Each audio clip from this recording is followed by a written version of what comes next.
Assalamualaikum warahmatullahi wabarakatuh. Alhamdulillah wassalatu wassalamu ala Rasulillah wa ala alihi wa sahbihi wa man wala amma ba'd. Sembilan muslimat rahimani wa rahimakumullah, syukur kepada Allah seperti yang kita rancangkan. Kita lewatkan 1 jam, asalnya jam 9 tapi kita lewatkan hingga jam 10 suku. Kita dapat dipertemukan oleh Allah Subhanahu Wa Taala. Allah kumpulkan kita dalam majlis ilmu walaupun di atas talian. Moga-moga Allah sentiasa merahmati kita, memberkati umur kita, waktu kita, masa kita, tenaga kita dan seterusnya. Allah memberkati kehidupan kita dengan keberkatan Al-Quranul Karim. Okay, seperti yang saya telah janjikan, yang mana semalam kita telah masuk kepada melihat perkaitan di antara surah Asy-Syu'ara, surah yang ke-26 dengan surah An-Naml, iaitu surah yang ke-27, yang saya hanya datangkan satu contoh. Hari ini kita sambung dengan contoh yang kedua, hubung kait di antara surah An-Naml dengan surah Asy-Syu'ara. Baik. Surah Asy-Syu'ara kita akan lihat pada penghujung kepada surah Asy-Syu'ara, iaitu ayat yang ke-227, maknanya ayat yang terakhir sekali bagi surah Asy-Syu'ara, muka surat 376. Muka surat 376, yang mana ayat 227 ini Allah menyebutkan tentang kumpulan manusia yang ia berlawanan dengan kumpulan para penyair, para orang yang sesat yang ikut para penyair. Tapi di sini Allah menyebut tentang a'udzubillahi minasyaitonirrajim illalladzina amanu wa 'amilus salihati wa dzakarullaha katsiran وانتصروا من بعد ما ظلموا وسيعلم الذين ظلموا أي منقلب ينقلبون. Okey, ayat nombor 227 ni, ini dalam nota ayat yang lengkap sama seperti yang ada dalam mushaf. Namun untuk terjemahan ayat, tuan-tuan dikehendaki merujuk kepada Quran terjemahan. Okey, ayat 227 ini, kalau kita rujuk pada terjemahan ayat, Allah Ta'ala berfirman yang bermaksud, illa kecuali orang yang beriman, dan orang yang mengerjakan amal soleh, dan orang yang selalu mengingati Allah, mereka akan mendapat kemenangan selepas mereka itu dizalimi. Itu ayat nombor 227. Kesimpulan dari ayat 227 ni, Allah nak memberikan tumpuan kepada orang yang beriman dan orang yang mengerjakan amal salih. Apabila kita membaca pada surah yang selepasnya, iaitu surah Semud, pada ayat yang kedua dan pada ayat yang ketiga, kita akan menemukan Allah membuka surah Semud ini, An-Naml ini, dengan memperincikan apakah amal-amal salih yang telah Allah sebut pada ayat terakhir surah Asy-Syu'ara. Yang mana kalau kita rujuk pada ayat yang kedua, Allah Ta'ala berfirman, hudaw wa bushra lil mu'minin. Ini cerita tentang Al-Quran adalah memberikan berita gembira, petunjuk dan berita gembira bagi orang yang beriman. Pada ayat yang ketiga, Allah mengatakan alladzina yuqimuna as-salata wa yu'tuna az-zakata wa hum bil akhirati hum yuqinun. Okay. Ayat nombor 3 ni, Allah menyebutkan tentang ciri orang yang buat amal salih. Mereka buat apa? Yuqimunas salah, mereka salat. Wa yu'tunaz zakah, mereka menunaikan zakat. Wa hum bil akhirati hum yuqinun, mereka juga meyakini tentang hari kiamat. Jadi surah An-Naml, ya, pembukaan surah Semut ini menambahkan lagi maklumat tentang, kalau kita tengok dekat surah yang sebelahnya, kita jumpa tentang orang yang buat wa'amilus salihat. Dia buat amal salih. Okay. Kalau ciri pertama, mereka ni amanu, mereka beriman. Kalau amanu, sama macam ayat yang kedua, Allah kata lil mu'minin, sama. Ada menyebut tentang lil mu'minin. Okay. Tapi tentang wa'amilus salihat ni, orang yang buat amal salih, apa amal salih dia? Diterangkan amal salih itu apa? Diterangkan amal salih itu, yang pertama adalah salat. Ni diperincikan lagi, salat. Lepas tu apa lagi amal salih tu? Wa yu'tuna zakah, zakat. Okey. Kemudian dalam ayat ni juga Allah menerangkan apa ciri amanu. Kalau dekat ayat 227 Asy-Syu'ara, dia umum je, mereka telah beriman. Tapi beriman kepada apa? Dari sudut apa? Surah ni menerangkan wahum bil akhirati hum yuqinun. Rupa-rupanya salah satu cara amanu adalah wabil akhirati hum yuqinun, iaitu meyakini hari akhirat. Jadi apa yang kita dapat belajar daripada gabungan pembuka surah An-Naml dengan penutup surah Asy-Syu'ara? Kita mendapati surah An-Naml ini memperincikan lagi, memberikan contoh yang lebih jelas. Siapakah yang dikatakan beriman itu? Beriman kepada apa? Disebutkan pada ayat nombor 3, beriman kepada hari akhirat, mereka yakin hari akhirat.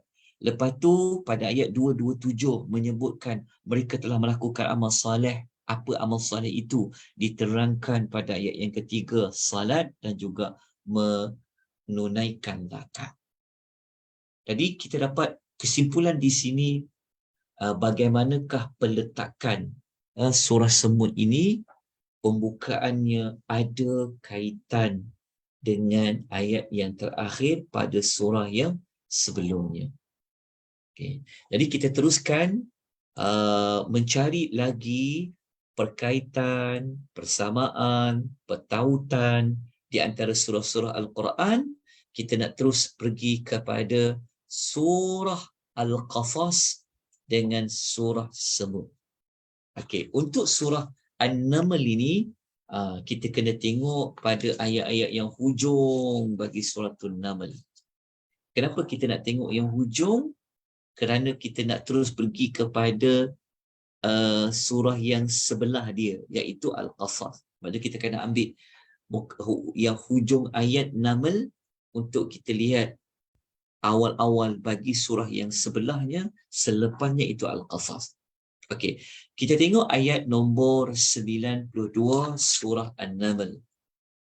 Okey, ini adalah dua ayat terakhir, ya. Kalau ayat terakhir surah Semut tu ayat 93.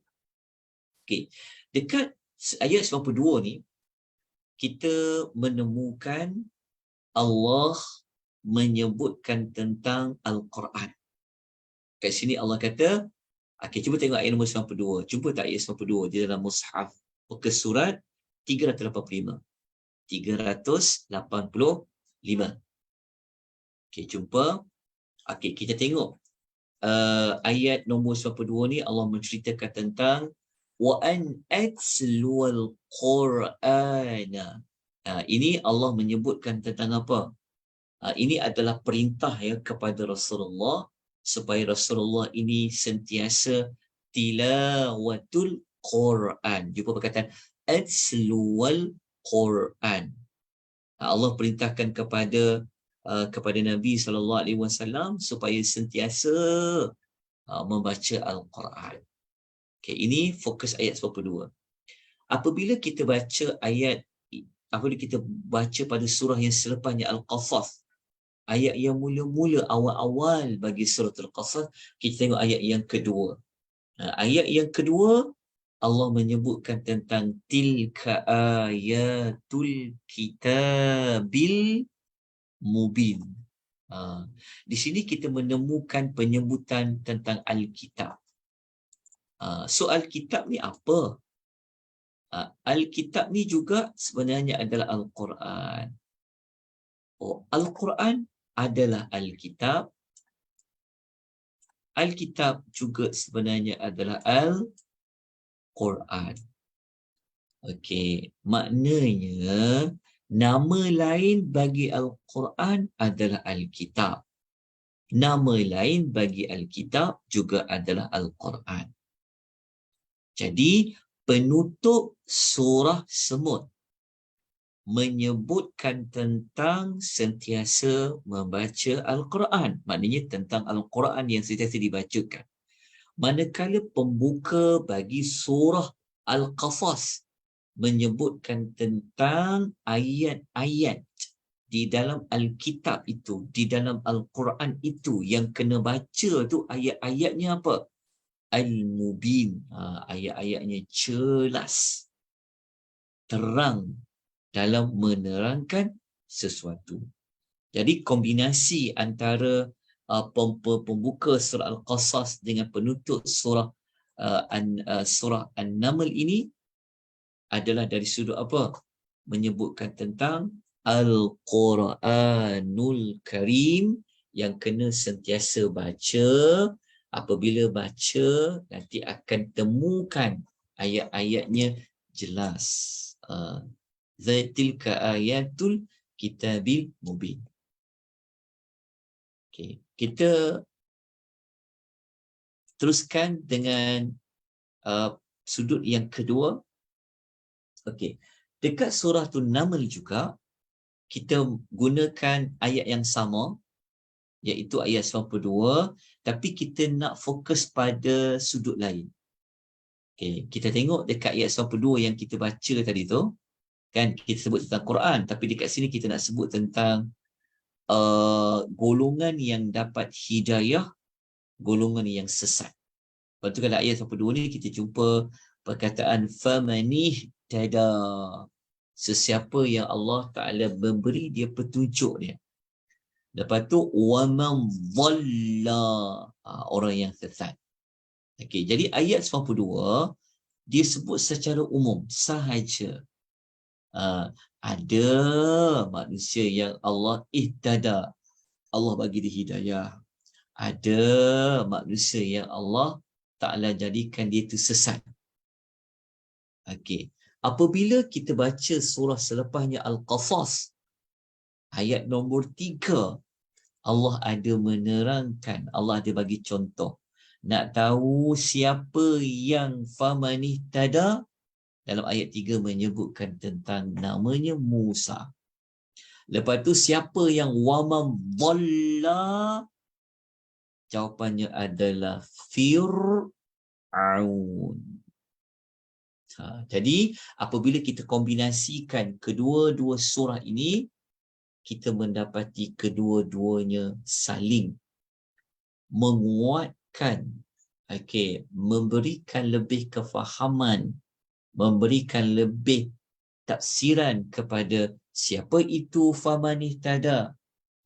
Jawapannya, kalau kita buat dalam bentuk tulisan, famanih tada ni siapa dia? Musa. Musa ni siapa dia? Dia adalah yang famanih tada. Tapi kalau Fir'aun pula, Fir'aun ni siapa? Allah kata waman dhalla. Tentang siapa? Waman dhalla. Okey, jelas tuan-tuan dan puan? Rahimani wa rahimakumullah. Okey, jadi kita dapati bukan tanpa sebab, bukan tanpa ada sebarang makna pada pembukaan surah Al-Qasas menyebut tentang Musa dan Fir'aun, tetapi Musa itulah salah seorang famani tada fa innama yahtadi li nafsi, manakala Fir'aun itu adalah wa man dhalla faqul innama ana minal munzirin. Okey, kita teruskan dengan contoh yang kedua, surah Al-Qasas. Kita tengok pula kenapa kedua. Sekejap. Oh, betul lah. Contoh yang kedua. Okey, kita masuk contoh lain bagi perkaitan surah Al-Ankabut dengan Al-Qasas pula. Kita tengok surah Al-Ankabut dengan surah Al-Qasas. Baik, tuan-tuan, surah Al-Qasas ni kita tengok dekat penghujung surah Al-Qasas. Kita lihat ayat nombor 85. Cuba tengok ayat nombor 85. Muka surat 356. Muka surat 356.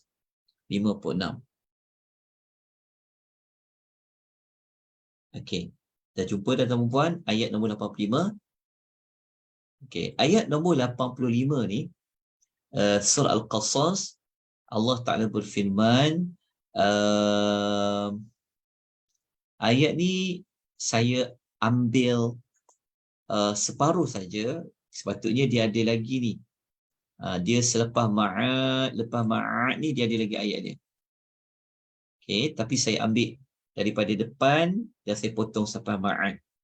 Okey, ayat ini Allah Ta'ala berfirman, innal ladzi farada 'alaikal qur'ana laradduka ila ma'ad. Kalau kita baca terjemahan dia, Allah Ta'ala berfirman yang bermaksud, Allah firman, sesungguhnya Allah yang mewajibkan kepada kamu Muhammad untuk menyampaikan Al-Quran. Sudah pasti, kata Allah, Allah akan kembalikan Nabi itu ke tempat yang engkau cintai. Maksudnya apa? Maksudnya Allah Ta'ala pesan kepada Nabi, nanti Nabi akan kembali semula ke Makkah, tempat Nabi lahir, kampung Nabi SAW. Tapi ayat ni sebenarnya diturunkan oleh Allah adalah selepas berlakunya peristiwa hijrah. Lepas peristiwa hijrah, Allah janji untuk Allah kembalikan nanti Nabi SAW kepada mana? Ila ma'ad, iaitu tempat Nabi cintai, iaitu ke bumi Makkah. Jadi ayat 85 ni tentang, kalau kita ringkaskan, ia berkaitan dengan apa? Hijrahnya Rasulullah terpaksa keluar daripada Mekah itu, berhijrah. Okay. Apabila kita baca surah sebelahnya Al-Ankabut, muka surat yang sama sebenarnya, ayat nombor 3 ni, iaitu muka surat 356, 96, Allah menyebutkan tentang ujian bagi orang yang beriman. وَلَقَدْ فَتَنَّ الَّذِينَ مِنْ قَبْلِهِمْ فَلَيَعْلَمَ اللَّهُ الَّذِينَ صَدَقُوا وَلَيَعْلَمَنَّ الْكَاذِبِينَ. Okey. Apa perkaitan ujian ayat nombor 3 ni dengan Rasulullah berhijrah? Dia punya perkaitan dia adalah Rasulullah SAW terpaksa keluar hijrah. Rasulullah keluar berhijrah ni, ini sebenarnya apa? Ini sebenarnya adalah termasuk di dalam bentuk ujian kepada orang beriman. So orang beriman ni dia diuji oleh Allah untuk dia meninggalkan harta benda, keluarga di kampung halaman, pergi ke tempat yang baru, iaitu pergi ke Madinah. Jadi nak tinggalkan harta benda, kampung, kebun, ahli keluarga ni bukan benda yang senang. Tetapi ayat 3 surah Al-Ankabut mengatakan, orang-orang dulu ni pun mereka telah diuji oleh Allah. Jadi ayat 3 ni memberikan semangat, memberikan motivasi kepada Rasulullah untuk dia terus berhijrah. Kerana apa? Kerana orang-orang dulu pun macam tu juga menghadapi ujian-ujian dengan kaumnya. Jadi berhijrah itu merupakan satu ujian bagi orang-orang yang beriman. Jadi dua surah ni saling melengkapkan topik perbincangan. Kalau surah Al-Ankabut kata, dia sebut umum je. Ujian ni Allah dah bagi ke orang dahulu. Tapi apabila dia masuk dekat surah yang sebelah dia, dia bagi contoh. Contoh orang yang diuji oleh Allah dengan iman, seperti mana contoh berhijrahnya Rasul sallallahu alaihi wasallam. Baik, dah selesai untuk contoh yang pertama. Kita tengok contoh yang kedua. Okey. Contoh yang kedua, kita akan lihat ayat 78 sampai 81 surah Al-Qasas. Tapi dalam nota ini saya hanya ambil ayat nombor 76 sahaja dan ayat nombor 81. Tapi kita kena tengok ayatnya panjang. Ini cerita tentang Qarun. Nampak jelas dekat ayat tu ada perkataan inna Qarun. Ni cerita tentang Qarun. Okey. Kita tahu Qarun Allah telah memberi kepadanya kunuz, iaitu harta yang sangat banyak. Tapi akhirnya jadi apa dekat Qarun tu? Kita tahu Qarun telah apa? Dia telah ditimbus bersama-sama dengan rumahnya masuk ke dalam tanah. Fakhasafna bihi wa bidarihi al-ardha. Okey, apa berkaitan dengan ayat ketiga surah Al-Ankabut? Surah Al-Ankabut kata ayat nombor 3, Allah Ta'ala ni dia menguji manusia. Sebenarnya Allah nak tengok siapa yang sadaqu, siapa yang benar pada imannya dan siapa yang menipu pada imannya. Okey, jadi apa kata dengan Qarun? Okey, pertama, Qarun ni dia termasuk kumpulan manusia yang Allah telah fatannal ladzina min qablihim. Dia adalah contoh manusia yang pernah Allah berikan dia ujian. Ujian apa? Ujian harta. Okey, apabila dia dapat ujian harta, dia telah gagal. Dia bukan orang yang sadaqu, tetapi Qarun ini adalah orang yang kadzibin, orang yang mendustakan. Jadi akhirnya ke mana nak dibawa dia? Dia dibinasakan oleh Allah Azza wa Jalla. Jadi kita dapati ayat yang ketika surah Al-Ankabut menjelaskan tentang bentuk-bentuk ujian dan hasil daripada ujian itu. Allah dapat mengetahui siapa yang sadaqu, siapa yang kadhibin. Maka contoh yang paling dekat duduk di sebelah sebelum surah Al-Ankabut tu, iaitu kisah Qarun. Baik, muslimin dan muslimat rahimani wa rahimakumullah. Kita lanjutkan lagi.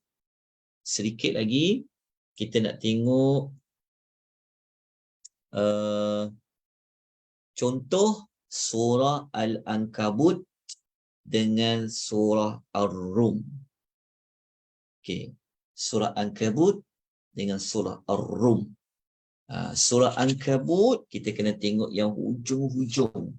Bagi surah Al-Ankabut, mari kita lihat perkaitannya dengan surah selepasnya, iaitu Ar-Rum. Okay. Ayat yang kita nak rujuk adalah ayat nombor 69 surah Al-Ankabut. Maknanya ayat yang paling akhir surah Al-Ankabut. Okey, ayat paling akhir ni dia dah berada pada halaman 404. Okey, buka muka surat 404 ayat nombor 69 Al-Ankabut ini dia dah berada dia telah pun memasuki juzuk yang ke-21.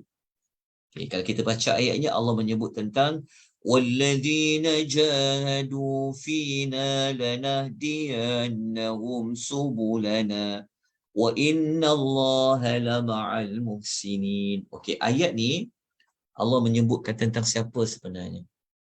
Dekat sini Allah menyebut tentang manusia-manusia yang dia beriman sebenarnya. Kita tak jumpalah perkataan dia beriman. Tetapi kita jumpa pada perkataan Allah Ta'ala, innallaha, Allah bersama, lama'al muhsinin, dan orang yang berusaha membaiki diri mereka. Okay, jadi dekat sini, kita kena tengok dulu dekat awal ni. Awal ni, walladzina jahadu fina, merujuk kepada orang yang bersungguh-sungguh untuk ikut apa yang Allah tentukan. Ikut agama Allah. Ikut perintah Allah. Ada manusia ni dia betul-betul ikut. Dia jaga betul-betul perintah Tuhan. Dia tinggal apa yang Allah larang. Orang yang seperti ini kata Allah, lanahdiyannahum subulana. Maksud dia apa? Allah Ta'ala akan pimpin orang itu ikut agama Allah. Okey, hasil daripada itu Allah bersama-sama dengan orang yang biasa nak baiki amal. Okey, manakala apabila kita buka surah Rum, okey, kita buka dalam surah Rum, kita mendapati pada awal-awal surah Rum, muka surat yang sama, ya, dengan ayat 69 surah Al-Ankabut tu, ayat nombor 4 dan ayat nombor 5, Allah menyebutkan tentang kegembiraan. Yafrahul mu'minun, kegembiraan orang yang beriman. Kenapa orang beriman ni gembira? Binasrillah, dengan pertolongan Allah. Pertolongan Allah ni maksudnya apa? Dengan kemenangan yang Allah telah berikan. Okey. Apa yang kita nak cari dekat Ar-Rum dengan Al-Ankabut? Surah yang bersebelah ni. Okey. Dalam surah ini Allah menyebutkan secara jelas golongan manusia tu namanya adalah Al-Mu'minun. Okey, tapi dalam ayat yang sebelumnya tak jumpa siapa tu jahadu fina. Siapa itu walladzina jahadu fina ni? Rupa-rupanya ia adalah orang yang beriman. Okey. Dekat sini kita jumpa tentang pertolongan Allah, binasrillah. Okey, pertolongan Allah. Sekejap ya. Okey, Allah sebut tentang pertolongan Allah. Okey, dekat sini pun sama juga. Allah bersama. Innallaha ma'a. Jadi, maksudnya begini. Kalau kita nak dapat maklumat lanjut, contohnya, kalau ada bertanya pada kita, apa contoh Allah tu bersama? La ma'a wa innallaha la ma'a. Macam apa contoh bentuk Allah bersama tu?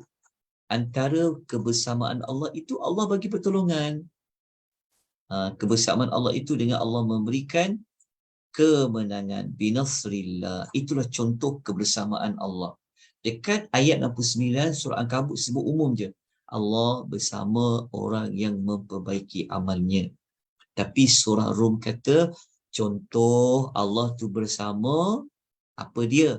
Allah memberikan kemenangan kepada siapa? Ini ada kaitan dengan Rum yang telah Allah menangkan. Okey. Jelas saudara perempuan rahimani wa rahimakumullah, berkaitan antara Rum dengan Al-Ankabut. Kita nak tengok satu lagi. Mari kita tengok ada satu lagi perkaitan dia. Ni mungkin yang akhir lah kot ya, sebab saya pun ada keperluan sekejap lagi. Okey, kita tengok satu lagi. Ni saya letakkan last, nanti baru kita sambung lagi. Baik, kita tengok dekat surah Al-Ankabut, kita ambil ayat yang ke-64. Ni ayat yang atas sekali dekat muka surat yang sama dengan ayat penghujung tadi tu, muka surat 404. Okey, ayat 64 ni Allah menyebut tentang apa? Wa ma hazihil hayatud dunya illa lahwun wa la'ibun. Ini Allah menyebut tentang apa? Tentang dunia, hayatud dunia. Okey, apabila kita baca surah Ar-Rum ayat nombor 7, Allah menyebut juga tentang apa? Ya'lamuna zahiran minal hayatid dunya. Jumpa juga hayatid dunya. Sama perbincangan dia ni. Sama perbincangan dia. Okey. Tetapi dekat ayat surah Ar-Rum ni, ia memberikan pengukuhan setahap mana manusia itu dengan dunia ni. Maka Allah bagi tahu mereka ni dengan dunia, mereka ambil berat, mereka ambil, tapi akhirat mereka ghafilun. Mereka apa? Mereka lupa. Mereka lupa tentang apa? Tentang apa? Tentang akhirat. Sebab apa? Sebab mereka hanya melihat yang zahir sahaja, yang elok-elok je pasal dunia, yang mereka nampak je tentang dunia, tapi mereka tak nampak yang Allah katakan tentang hari akhirat. Jadi kesimpulan dia adalah dua-dua surah ini, penghujung surah Al-Ankabut dengan pembukaan surah Ar-Rum ini mengukuhkan tentang dunia ini kita tak perlulah nak tumpu ya. Dunia ini bukan utama bagi kita, tapi utama bagi kita adalah akhirat. Okay, jadi Allah menyampaikan kepada kita kedua-dua surah ini menekankan tentang dunia ini tidaklah ada apa-apa, hanyalah hiburan, hanyalah permainan. Tapi walaupun dia hiburan, dia permainan, masih ada orang yang ambil berat tentang hiburan dan permainan tu sehingga dia lupa kehidupan yang abadi di hari akhirat. Jadi itu saja yang dapat saya kongsikan tuan-tuan untuk pengisian pada pagi ni. So kita dah masuk juzuk yang ke-21, iaitu bagi surah Ar-Rum dan juga surah Al-Ankabut. InsyaAllah esok kita akan sambung lagi surah Ar-Rum dan Luqman. Tapi saya dah bagi nota awal-awal kepada tuan-tuan perempuan. Baik, ada sebarang persoalan, pertanyaan, penambahan nak minta saya ulang kembali? Okey, setakat ni moga-moga tuan-tuan jelas, nampak dengan jelas bagaimana susunan surah ini ia saling menguatkan satu maklumat kepada satu maklumat yang lain. Kita nampak ada keserasian antara penutup surah sebelumnya dengan pembuka bagi surah yang selepasnya. Begitulah sebenarnya kita akan temukan pada surah-surah yang lain. Wallahu ta'ala alam. Baik, ada soalan? Ada pertanyaan? Jelas ke? Boleh ikuti? Jelas Ustaz, tak ada soalan apa. Tak ada soalan apa. Okey, kalau macam tu kita jumpa esok. Tapi jam yang sama juga ya. Saya minta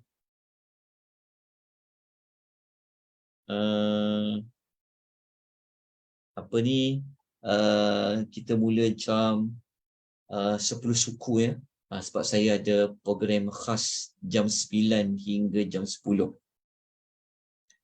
Jadi jam 10 suku kita mula kelas kita seperti ini. Sekejap. 10. Maaf tuan-puan. Esok kita tak dapat jalankan kelas kelas di sebalik susunan surah ni. Kita tangguhkan, kita jumpa hari Rabu. InsyaAllah. Kita bertemu pada hari Rabu insyaAllah. So esok kita tangguhkan kelas 1 hari. Kita akan jumpa lagi pada hari Rabu. Aqulu qouli hadza wa astaghfirullahal azim wa billahi taufiq hidayah. Wassalamualaikum warahmatullahi wabarakatuh. Waalaikumsalam warahmatullahi wabarakatuh. Jazakallah khairan Ustaz.